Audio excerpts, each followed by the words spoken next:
A palavra de Deus diz, resistir ao diabo, ele fugirá de vós. Não deis lugar ao diabo. O tempo todo nós temos alertas. 1 de Pedro 5, né? Você olha o apóstolo dizendo, o diabo anda em vosso derredor, bramando como leão, buscando a quem possa tragar. Ele não pode tragar qualquer um, ele precisa de espaço, ele precisa de vulnerabilidade, mas ele sempre está tentando. Então não é um de 4 solos que está exposto a uma batalha espiritual.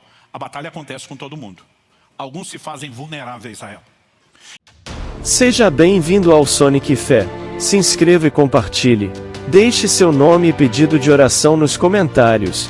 Queremos orar por você e por toda a sua família. Eu quero convidar você a me acompanhar numa leitura, que é o Salmo 119. E nós vamos ler dos versículos 27 até o 34. Salmo 119 é o maior capítulo que a Bíblia tem. Eu lembro, quando criança, na responsabilidade da leitura bíblica, muitas vezes, a gente quando tinha que, para você ler a Bíblia toda em um ano, você tem uma média de 3 capítulos por dia. Para ser exato, 3,25 é a conta. E quando a gente estava lendo, sem muito entendimento, debaixo do encorajamento, às vezes da imposição dos pais, queriam criar em nós disciplina, ritmo, mas o coração ainda não tinha empolgação com a palavra. Às vezes eu lembro que eu ficava feliz quando pegava uns salmos, que eram 3 versículos. Eu pensava, vou eliminar um capítulo rapidinho. Mas quando chegava o Salmo 119, eu pensava, isso tudo é um só. E depois ainda tem que ler mais 2, os que estão perto não são necessariamente tão pequenininhos, né? Mas, à medida que o tempo foi passando, o entendimento, a compreensão da palavra foi chegando, eu confesso que o Salmo 119 é tão rico, que o meu sentimento com o tempo mudou. Isso aqui não podia se estender um pouquinho mais. Porque ele tem uma linha de raciocínio do início ao fim, que é a valorização da palavra. O clamor para se entrar num lugar mais profundo, tanto de entendimento como de prática da palavra. Aliás, se a gente pudesse inventar que depois de uma pregação, assim como na escola, tem lição de casa, eu pediria a você que tirasse um tempo essa semana para meditar no Salmo 119, todos os 176 versículos. Né? Lendo exatamente com esse olhar, com esse foco. Né? Qual é a valorização dada à palavra, qual é o clamor por entendimento e pela capacidade de andar nesse lugar de prática da palavra. Mas para não ler isso tudo aqui agora, eu quero que a gente foque aí, então, nos versículos 27 até o 34. E a oração do salmista é a seguinte: faze-me compreender o caminho dos teus preceitos e meditarei nas tuas maravilhas. Quando ele diz faze-me entender, ele está dizendo, não é só minha capacidade humana, racional, natural, mental. Eu preciso da sua ajuda. Verso 28, a minha alma se consome de tristeza, fortalece-me segundo a tua palavra. E está tomando a decisão, eu não quero andar pelo que eu sinto, eu quero andar pela tua palavra.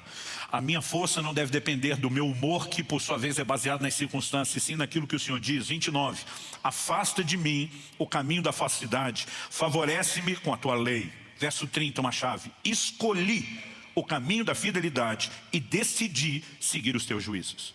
Andar ou não na palavra de Deus é uma escolha, é uma decisão que cada um de nós precisa tomar. 31, aos teus testemunhos me apego. Não permita, Senhor, que eu seja envergonhado. Percorrerei o caminho dos teus mandamentos quando me deres mais entendimento. Ele não está dizendo que não tem nada, mas ele está dizendo, quanto mais eu entro no lugar do entendimento, mais profundamente eu consigo andar na tua palavra. Verso 33, ensina-me, Senhor, o caminho dos teus decretos e o seguirei até o fim. 34, dá-me entendimento e guardarei a tua lei, de todo o coração a cumprirei. Essa oração nos mostra que o salmista entende que tem a parte humana. Eu decido, eu escolho, eu vou andar na tua palavra, eu vou seguir até o fim, mas ao mesmo tempo um clamor, que a tua palavra opere em mim. Que eu não esteja entregue a mim mesmo, a minha própria sorte, aos meus recursos, às minhas limitações. E acredito que isso é uma chave para entendermos essa interação com a palavra de Deus, que é tão necessária. A frutificação da palavra na minha e na sua vida depende do nível, do formato, da dimensão de interação que eu e você conseguimos estabelecer com ela. E eu creio que isso fica mais claro quando olhamos para os diferentes tipos de solo. O que eu quero fazer aqui agora, em segundo lugar, depois de destacar a parte humana e a divina. No texto que lemos, Mateus capítulo 13, já logo no versículo 4, o Senhor Jesus fala do primeiro tipo de solo. Então quero lembrar que são 4. O solo que Jesus chama de à beira do caminho. O que é a ideia do à beira do caminho? Aquele carreiro por todo mundo, onde todo mundo passava e andava. com tanta gente pisando, é o solo duro. É aquele solo que vai ficando achatado, diferente. Quem já andou muito nesses caminhos de terra, né, percebe que chega ali um momento, ali não cresce mais mato, não existe muita possibilidade de que nada frutifique ali. Primeiro porque as sementes que são naturalmente espalhadas não entram. E se tivesse algum formato, ainda teria a capacidade de ser pisado. Jesus está escolhendo algo que todo mundo vai entender. Essa é a ideia da alegoria. Ele está usando uma ilustração. E ele diz que esse solo, à beira do caminho, é o primeiro. O segundo, ele fala de um solo rochoso, ou como disse antes, pedregoso. Em terceiro lugar, ele fala de um terreno cheio de espinhos. Para, em quarto lugar, falar do solo que é frutífero. E o que eu e você precisamos entender? Que Jesus explica. No verso 4, ele apenas lança a ilustração. Uma parte caiu à beira do caminho, uma parte da semente. Vindo as aves, a comeram. Por que as aves comeram? Porque a semente não entra na terra. Está por lá de fora do solo, está exposta. E porque estava exposta, né, virou comida de passarinho. Qual a explicação que Jesus traz a respeito disso? No verso 19, ele diz o seguinte: a todos os que ouvem a palavra do reino e não a compreendem, vem o maligno e arrebata o que lhes foi semeado no coração. Este é o que foi semeado à beira do caminho. A Bíblia não está dizendo que é só para esse tipo de solo que existe uma disputa espiritual. A disputa espiritual existe para todo mundo. A questão é que esse tipo de solo é vulnerável ao ataque maligno. E muitas vezes nós não paramos para pensar e criar uma consciência de que nós estamos o tempo todo em guerra com o mundo espiritual. Quando você lê o Velho Testamento, principalmente depois da saída de Israel do Egito, é guerra atrás de guerra. Quando chega o Novo Testamento, o apóstolo Paulo escreve em Efésios 6,12, nossa luta não é contra a carne e o sangue. O que ele está dizendo? Diferente deles, nós não temos essas batalhas naturais, literais. Mas o que ele está dizendo é isso não significa que nós não estamos em guerra. Isso também não significa que essas guerras foram registradas sem propósito. Mas ele está dizendo, nossa guerra é outra. Nossa luta é contra principados, potestades, contra as hostes espirituais da maldade. E agora ele começa a falar de uma dimensão de guerra com o reino das trevas. A palavra de Deus diz, resisti ao diabo, ele fugirá de vós. Não deis lugar ao diabo. O tempo todo nós temos alertas. 1 de Pedro 5, né? Você olha o apóstolo dizendo, o diabo anda em vosso derredor, bramando como leão, buscando a quem possa tragar. Ele não pode tragar qualquer um, ele precisa de espaço, ele precisa de vulnerabilidade, mas ele sempre está tentando. Então não é um de 4 solos que está exposto a uma batalha espiritual. A batalha acontece com todo mundo. Alguns se fazem vulneráveis a ela. Em Atos, no capítulo 5, nós vemos o apóstolo Pedro dizendo a Ananias, por que encheu Satanás teu coração para que mentisse ao Espírito Santo? O que ele está dizendo? O Espírito Santo começou um trabalho no seu coração. Em algum momento você deixou o diabo entrar, abortar o que Deus estava fazendo e te roubar de todo o processo. A guerra existe para todos.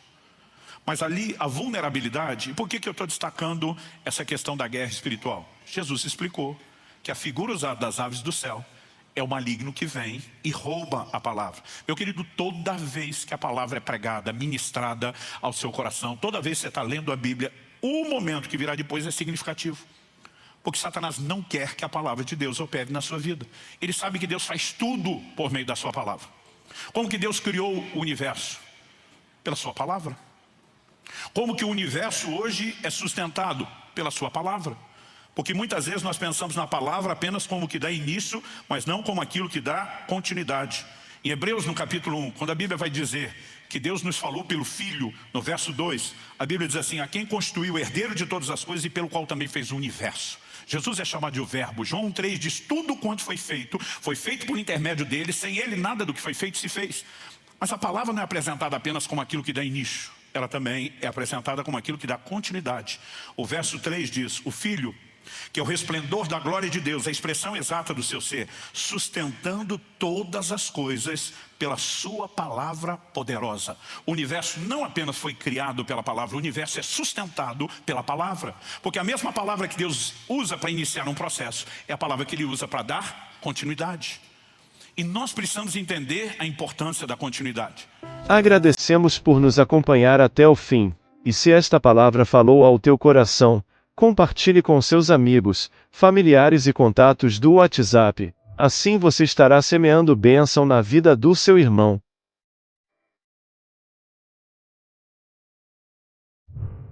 Até o próximo vídeo. Deus abençoe sua vida.